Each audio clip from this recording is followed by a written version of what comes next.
अजी सुनते हो, घर में कुछ खाने के लिए नहीं है, बाजार से जाकर कुछ खाने के लिए ले आओ। पापा आज खाने के लिए फल लेकर आना। चुप करो चुप, हमारे पास इतने पैसे नहीं है जो हम बाजार से लाकर फल खा सकें।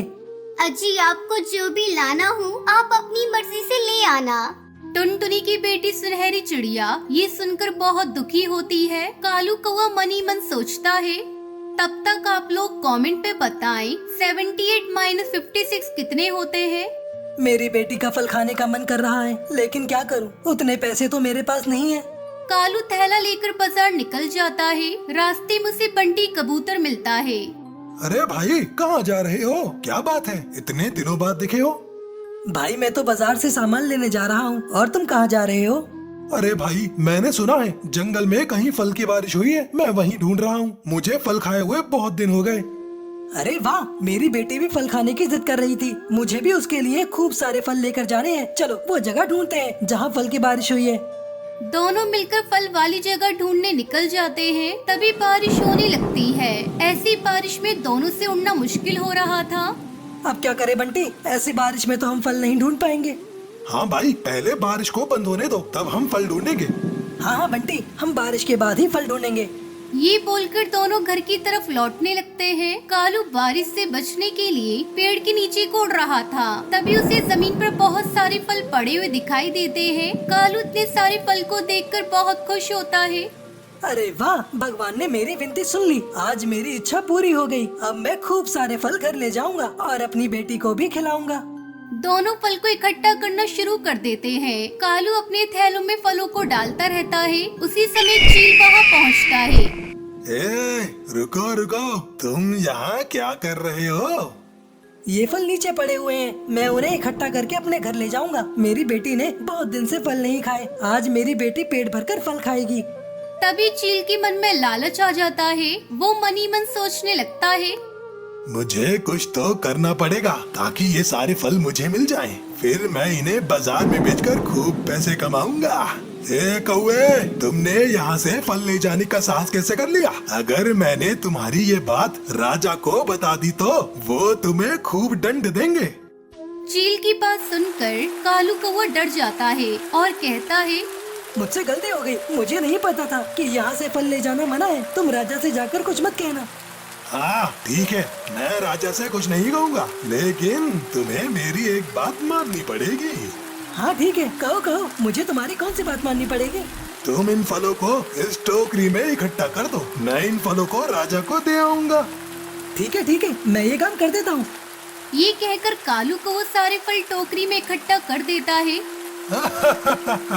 इस कालू को मैंने पागल बना दिया और अब इन फल को मैं बाजार में बेचने चलता हूँ। जब कालू खाली घर पहुँचता है तो टुनटुनी उससे पूछती है, अरे क्या हुआ, आप तो खाली थैला लेकर लौटे हो, आप कुछ लाए क्यों नहीं? तभी कालू कौवा टुनटुनी को सारी बात बताता है। अरे उस चील को मैं जानती हूँ, वो चील बहुत ही दुष्ट और छोटा है, आप यही रुको, मैं उस चील से जाकर निपटती हूँ। टुनटुनी चील के पास जाती है। तभी वो देखती है कि चील उन फलों को बाजार में बेच रहा था। फल ले लो, फल ताजी ताजी फल ले लो, फल। अरे सुनो भैया, मुझे 5 किलो फल देना। क्या 5 किलो फल? एक साथ इतने फल लोगी? हाँ 5 किलो ही चाहिए, तभी तो इतनी बड़ी टोकरी लेकर आई हूँ, जल्दी से 5 किलो फल दो। ये सुनकर चील टुनटुनी को 5 किलो फल दे देता है। लाओ लाओ, मुझे अब 100 रुपए दो। अरे किस बात के पैसे, ये फल तुम्हारे नहीं है, ये तो जंगल के राजा के फल है। अगर तुम मुझसे पैसे लोगी तो मैं जंगल के राजा को जाकर बता दूंगी कि तुम उनके फल को बेच रहे हो। टुनटुनी की ये बात सुनकर चील डर जाता है और टुनटुनी को सारे फल दे देता है। सारे फल लेकर टुनटुनी खुश होकर गुनगुनाती अपने घर की ओर चली जाती है। टुनटुनी अपने पिता के साथ एक जंगल में रहती थी। उसकी माँ को गुजरे हुए 2 साल हो चुके थे। एक दिन टुनटुनी के पिता बीमार पड़ गए। बीमारी की हालत में वो सोचने लगा, इतनी ज्यादा तबीयत खराब है, अगर मुझे कुछ हो गया तो टुनटुनी की देखभाल कौन करेगा? मैं आज ही अपने मालिक को बुलाऊंगा कि वो मेरी बेटी को गोद ले ले और उसकी अच्छी तरह से देखभाल करे। आखिर मैंने अपने मालिक की इतनी सेवा जो की है, मालिक मेरी बातों को नहीं टालेंगे। 2 दिन से बीमारी के कारण टुनटुनी का पिता टुन्नू काम पर नहीं जा रहा था। तब उसका मालिक कहता है, अरे टुन्नू, क्या हुआ भाई तुम्हें? तुम 2 दिनों से काम पर नहीं आ रहे हो, इसलिए मैं तुम्हें आज देखने के लिए आया हूँ। सेठ जी, अच्छा किया जो आप आ गए। मैं आज ही आपको याद कर रहा था। ऐसा लगता है अब मैं नहीं बचूंगा सेठ जी। ये मेरी बेटी है टुनटुनी। मैं चाहता था आप इसकी देखभाल करें। ठीक है टुन्नू, मैं अपनी पत्नी से पूछकर तुम्हें बताऊंगा। घर जाकर कड़कनाथ अपनी पत्नी सुंदरी कौवी को ये बात बताता है। सुंदरी कौवी, मेरे कारखाने में एक पक्षी काम करता है। आजकल वो बहुत बीमार है। वह चाहता है कि मैं उसकी बेटी को गोद ले लूं। क्या तुम उसके लिए राजी हो?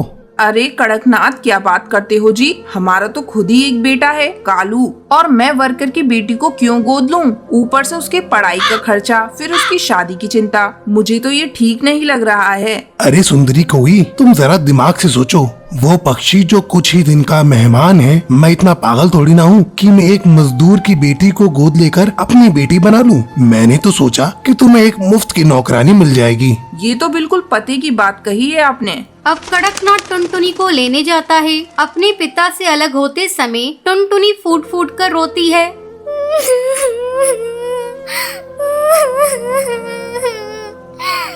बाबा, मुझे अपने से अलग मत करो। मैं आपसे अलग होकर कैसे रहूंगी? बाबा, मैं आपको छोड़कर कहीं नहीं जाऊंगी। जा मेरी बच्ची, इसी में तेरी भलाई है। कड़कनाथ टुनटुनी को घर लाता है। घर आकर कड़कनाथ अपने काम में बिजी हो जाता है और सुंदरी कौवी टुनटुनी से मीठी मीठी बातें करने लगती है। टुनटुनी, तू कुछ खाएगी? नहीं माँ, मुझे भूख नहीं है। अरे सुन टुनटुनी, मैं तेरी कोई माँ नहीं हूँ। तू मुझे मेम साहब कहा कर। चल अब जा जाकर रसोई में सो जा। अगली सुबह सुंदरी कौवी टुनटुनी के पास जाती है। ए टुनटुनी, चल अब उठ। हमारे यहाँ इतनी देर तक कोई नहीं सोता। मैम साहब, रात में मुझे नींद नहीं आई। वो मुझे अकेले सोने की आदत नहीं है। तुझे तो अब सोना पड़ेगा। तू अकेले सोने की आदत डाल ले। चल अब झटपट उठकर मेरे साथ काम में हाथ बटा। टुनटुनी सुंदरी के साथ काम में हाथ बटाने लगती है। शाम को कड़कनाथ जब ऑफिस से आता है, टुनटुनी, मेरे लिए ठंडा पानी लेकर आओ। अभी लाती हूँ साहब। ये लीजिए साहब। कैसा पानी है? मैंने तुम्हें ठंडा पानी लाने को कहा था और तूने नल का पानी लाकर मुझे दे दिया। सारा मूड खराब कर दिया। ये कहकर कड़कनाथ टुनटुनी को एक थप्पड़ लगा देता है। धीरे धीरे समय गुजरने लगता है। एक दिन कड़कनाथ को कारखाने में खबर मिलती है कि टुनटुनी के पिता की मौत हो गई। कड़कनाथ ये बात टुनटुनी को नहीं बताता। अब कड़कनाथ और उसकी पत्नी सुंदरी कौवी टुनटुनी पर पहले से भी ज्यादा अत्याचार करने लगते हैं। एक रात जब टुनटुनी सोई हुई थी, तब उसके सपने में उसके पिता आते हैं और उससे मिलने की इच्छा जाहिर करते हैं। बेटा, मैं तुमसे मिलना चाहता हूँ। काफी दिन तुझे देखे हुए हो गए। टुनटुनी सपने में अपने पिता को देखकर बेचैन हो जाती है। अब टुनटुनी सुंदरी कौवी के पास जाती है। उस समय कड़कनाथ और सुंदरी कौवी सो रहे थे। टुनटुनी दरवाजा खटखटाने लगती है। मैम साहब, जल्दी दरवाजा खोलिए। मुझे अपने बाबा से मिलने जाना है। मेरे बाबा मुझे बुला रहे हैं। मैं अपने बाबा के पास अभी इसी वक्त जाऊंगी। अरे टुनटुनी, इतनी रात हो गई है, तुम हम लोगों को परेशान क्यों कर रही हो? कौन सी आफत आ गई? मैम साहब, अब मैं यहाँ एक पल नहीं रहूंगी। मेरे बाबा मुझे बुला रहे हैं। मैं अपने बाबा के पास अभी जाऊंगी। चुप हो जा कमबख्त, सारी नींद खराब कर दी। कल सुबह बात करेंगे। चल अब भाग यहाँ से। टुनटुनी रोती रह जाती है, लेकिन कड़कनाथ और सुंदरी कौवी पर उस बच्ची के रोने का कोई असर नहीं होता। ये सब कालू कौवा देख रहा होता है और कालू को टुनटुनी पर दया आती है, लेकिन कालू कौवा कुछ कर नहीं पाता। एक दिन सुंदरी कौवी टुनटुनी को बेवजह पीट रही होती है। तभी कालू कौवा वहाँ आता है और टुनटुनी को बचा लेता है। माँ, आप में जरा सी भी दया नहीं है? कोई इस तरह किसी को मारता है क्या? अब टुनटुनी यहाँ नहीं रहेगी, मैं कल ही इसे इसके बाबा के यहाँ छोड़ कर आता हूँ। अगले दिन कालू कौआ टुनटुनी को उसके बाबा से मिलाने ले जाता है। वहाँ जाकर टुनटुनी को पता चलता है कि उसके बाबा अब इस दुनिया में नहीं रहे। ये सुनकर टुनटुनी बहुत रोती है। तभी कालू कौआ टुनटुनी से कहता है, टुनटुनी, अब तो तुम्हारे बाबा भी चल बसे और मेरे घर तुम ठीक से रह नहीं पाओगी। मेरी माँ तुमको चैन से रहने नहीं देगी। तुम अब अकेली हो। तुम बुरा न मानो तो मुझसे शादी करोगी? टुनटुनी को कालू कौवे की बात सुनकर अच्छा लगता है और टुनटुनी इसको शादी के लिए हाँ कर देती है। फिर वो दोनों एक साथ खुशी खुशी रहते हैं। टुनटुनी चिड़िया की शादी बंटी कबूतर से हुई थी। शादी के बाद टुनटुनी चिड़िया अपने ससुराल आ गई। वो बहुत खुश थी, लेकिन उसकी खुशी ज्यादा देर तक टिकी नहीं। टुनटुनी चिड़िया का पति रोज रात को घर देर से आता।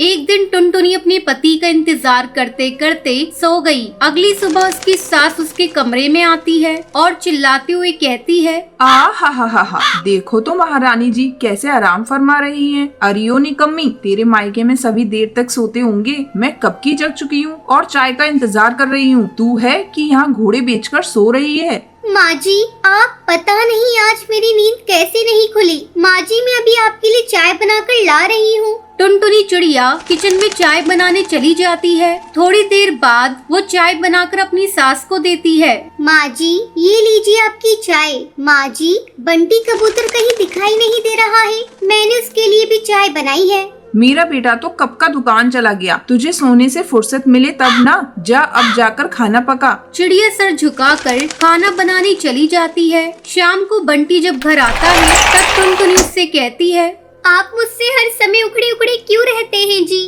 जब से शादी हुई है आप मुझसे सीधी मुंह बात भी नहीं करते। मुझसे कोई गलती हो गई है क्या? तेरी माँ से मैंने दहेज में कार मांगी थी, उसने वो भी मुझे नहीं दी। ऐसा कर, तू कल ही अपने मायके चली जा और एक नई चमचमाती कार लेकर आ। आपको तो पता है जी, मेरे माँ बाप कितने गरीब हैं। इतनी महंगी कार वो आपको कहाँ से देंगे? तब टुनटुनी की सास भी उसे खरी खोटी सुनाने लगती है। जब तेरे माँ बाप को दहेज देने की औकात नहीं थी तो बेटी पैदा क्यों की? मेरे बेटे ने अपना फैसला सुना दिया है। तू कल ही अपने मायके चली जा और कार लेकर वापस आना। अगले दिन टुनटुनी चिड़िया रोते रोते अपने मायके पहुंचती है। तब टुनटुनी की माँ टूनी उसे देखकर कहती है, अरे टुनटुनी बेटी, तू यहाँ क्या हुआ? तू अकेली ही आई है क्या? दामाद जी नहीं आए? कहीं दिखाई नहीं दे रहे? माँ, छोड़ो ये सब बातें।